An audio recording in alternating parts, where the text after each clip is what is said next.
Tonight from Italia 90, a four-match marathon of football, all with the highest stakes, as Italy and Czechoslovakia battle in Rome, Austria attempt to embarrass the USA in Florence, the Yugoslavs go out to swamp the United Arab Emirates in Bologna, and in Milan, the West Germans try to steamroll Colombia. Also tonight, a close look at two of the Cup's favourite characters, Colombia's Carlos Valderrama and René Higuita.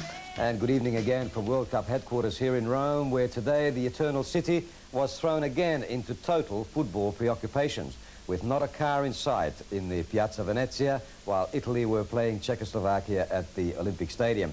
But there were other games as well, three of them in fact, as 6 other countries fought either for their rightful place in the top 16 or for their last piece of honour. Well, Johnny Warren joins us again. John, we had a unique experience tonight as we watched Italy play Czechoslovakia at the Olympic Stadium, and we really saw how important it is for the Italians to play in Rome during this tournament. Yes, have to win tonight to capitalise on that hometown support, and it was incredible, Les, wasn't it? 75,000 fans there, a full house, only 2,000 Czech supporters, and one felt sympathy for the Czechs who are leading the group at this stage, but up against more than just the 11 Italian players, which includes the changes up front and very interesting changes of Scalacci and Baggio combining for the first time in the attack for Italy. They've had a goal drought. Maybe this is the combination that's going to bring them the success that they want. But yes, they have to stay in Rome. They have to win tonight. It's going to be a huge advantage to be based there for the more vital games ahead. Okay, lots to talk about. That's Carl Patterson with the very likeable Senores, Higuita and Valderrama. Well, likeable or not, off the field, both of those men become fierce competitors on it, with fire in their eyes and sometimes in their feet. Such was the recipe for today's game in Milan, where Colombia met West Germany, a game preceded by much media hype, among them a crack attributed to West German striker Jürgen Klinsmann, who accused René Higuita of being a mere clown. Your commentator at the San Siro Stadium is Barry Davis. And a fabulous climax at the San Siro today to a most entertaining match in many ways, and John, really the Colombians becoming the first team to give the West Germans a run for their money. Yes, Les, I'm delighted they've qualified because the attitude of a lot of people towards Colombia or South American football, if it's not Brazilian or Argentinian, is, well, they don't know anything about it. This team is here having won their group, also with 10 players from the team that was in the final of the World Club Championship against Milan. They have two, as we've just seen on the show, two of the outstanding characters of the game, and Higuita is my favourite player. I don't know if viewers share my opinion on that, but they also can play football, and there was not one element of luck about their result today, and I'm delighted they've advanced to the next round. Let's have a look at some of the highlights then, John. Here's Higuita, again doing his business. The Klinsmann crack that you mentioned before the game, saying he's only a clown and can only play with his feet. Well, it's ironic here that Klinsmann has this shot, which brings a brilliant save from Higuita with the hand, showing that he does do a little bit more than just sweep on the field. Valderrama now in possession. Look at the fouls here. There's one, the shirt pulled two, and a third. Well, so much for Valderrama being the guilty party on that occasion. Higuita again gets caught out here a little bit, but was fouled in the process. But you'll note the cover. The Colombians always cover him. See the player on the line there? So even though it's spectacular and many believe risky, he always has the adequate cover. But the Germans a little unlucky here. Matthaus, who was a little bit quieter today. But it's always difficult to say whether it's because Colombia played well or the Germans were below form. Franz Beckenbauer, after the game, paid credit to the Colombians. They're worthwhile qualifiers for the second round. And this stage of the game, just 2 minutes before full-time, Colombia were out. But it's Valderrama to Rincon and a nutmeg on the keeper to make it 1-1, and certainly please a lot of people because they are, for me, a fine footballing side. Well, we did say also, John, earlier that we shouldn't really put our money on the Germans just yet. They may have peaked too early, and those two matches against the Yugoslavs and the Emirates may not necessarily be the perfect guide. May not be, Les, and today I think they missed Bremer very much on the left. Just his absence was missed greatly. He's been involved in so many of their goals, but he will be back from suspension. But they're going to be thereabouts, aren't they? I mean, they always set their goals, the Germans, in World Cup history, and they're always very close to them. A fine side, and I think they're going to be very, very close to it. Okay, John, thank you. Still to come, the best of those battles for second-round places in Bologna, Florence and Rome. Stay with us.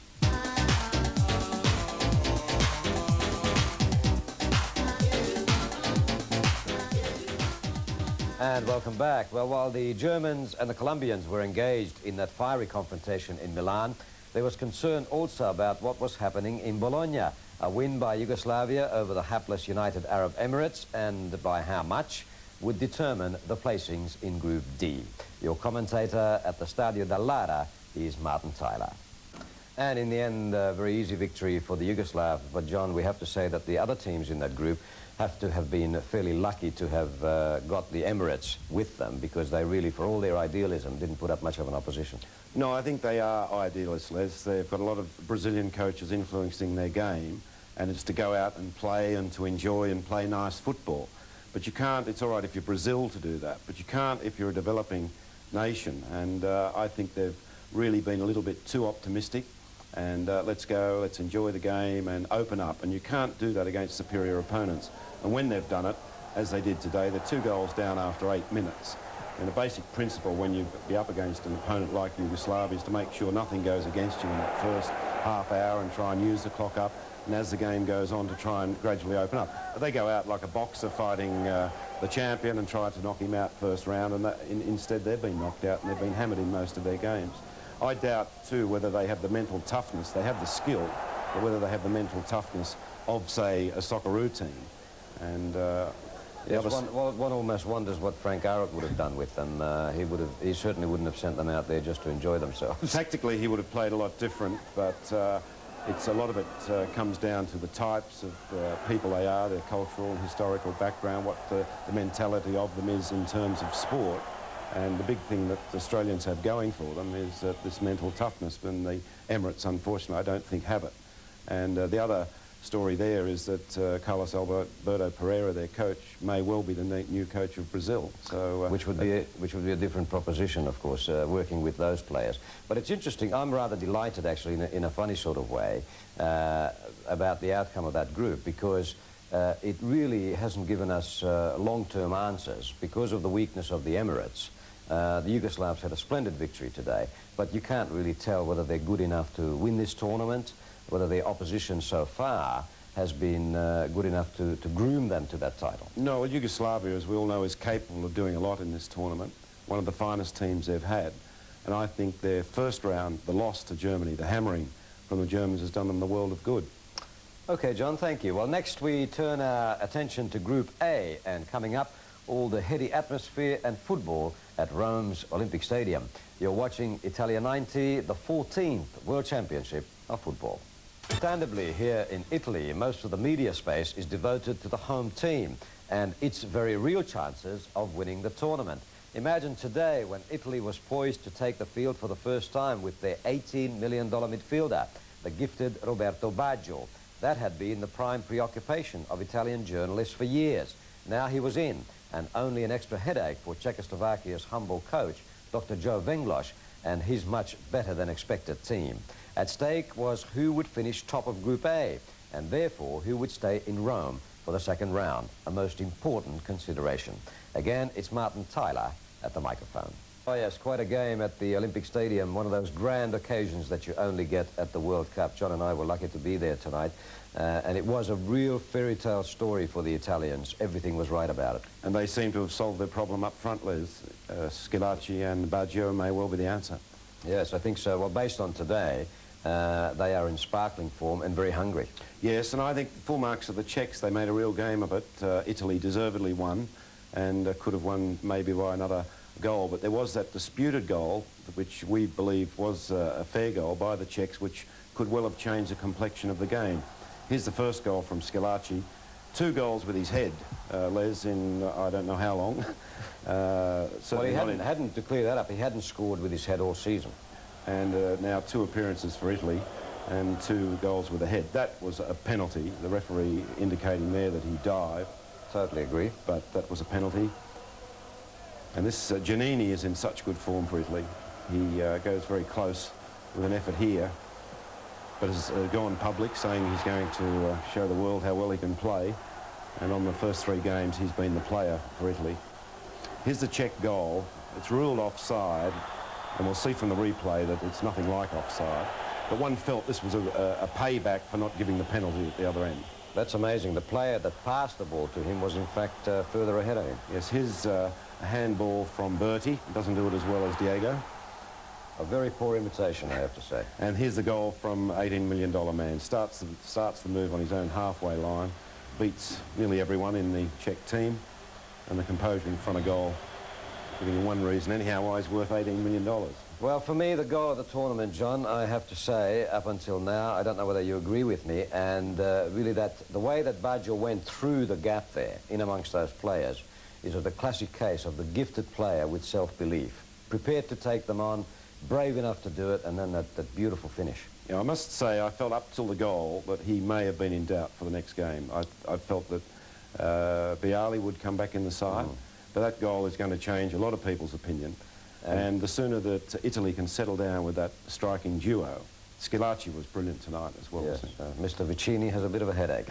Okay, John, so all that was left to decide in that group now was whether the Austrians could join Italy and Czechoslovakia into the second round. Austria were in Florence meeting the USA, already out of the tournament, but remembered for their gallantry against Italy 5 days ago. They loomed as a real threat to Austria's ambitions, which had to be not just a win, but a hefty win at that. Your commentator, Jerry Harrison. Jerry Harrison, and in many ways not as memorable a game as the other three today. Quite a spiteful one, that one, John. And I'm afraid the Austrians and the Americans both going home. And we're a lot wiser today as to who are the real pedigree teams of this tournament.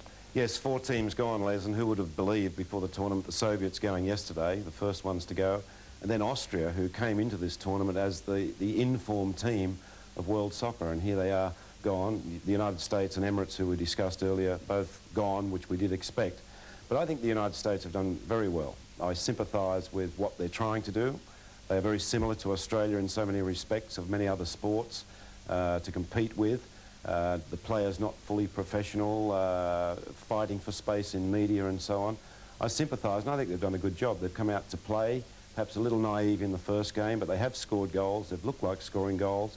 The youngest team in the tournament, now talk that Beckenbauer will be paid some $18 million to take over their World Cup squad for the next World Cup, which they're going to host. So I wish them well. They've impressed me. I didn't expect them to play so well. Well, they were particularly impressive against Italy, but unfortunately for them, they're gone. And so 3 of the groups have now been decided, and another big one coming up tomorrow, the Brazil and Scotland group. Well, that's an interesting game, isn't it? Again, the Scots can beat the best and lose to the worst. Not that Brazil are the best at the moment, but Romario coming back in, one would have to favour Brazil in that. And, of course, Sweden playing Costa Rica.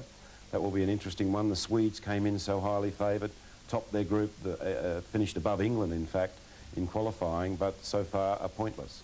Okay, John, thanks for that. Look forward to talking to you about that tomorrow. So let's have a look at those groups as they stand, the 2 that were decided today. In Group A, Italy have won the group with 6 points from 3 matches, a top record that. Czechoslovaks also qualify with 4 points from 2 games. In Group D, West Germany were the tops with 5 points. They managed to drop a point in the end, and Yugoslavia second, have qualified also, and Colombia, with a positive goal difference and 3 points, are unlikely not to qualify. In fact, we're quite certain that they will.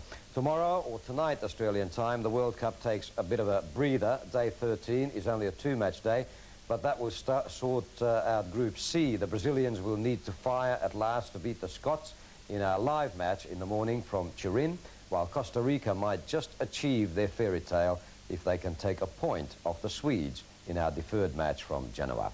2 good matches promised as we go into the second last day of Phase 1. Join us in the morning and again at the same time tomorrow evening if you can for the full wrap on Day 13. From the World Cup team here in Rome, good night.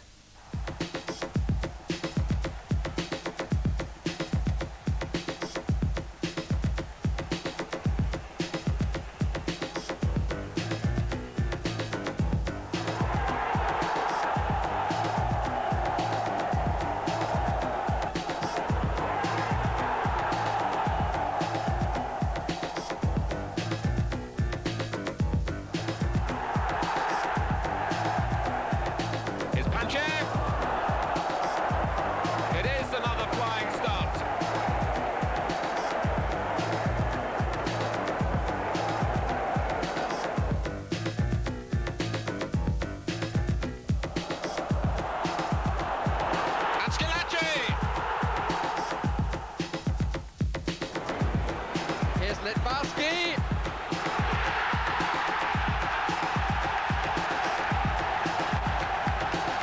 served his side poorly on this occasion. Suddenly he's alive. This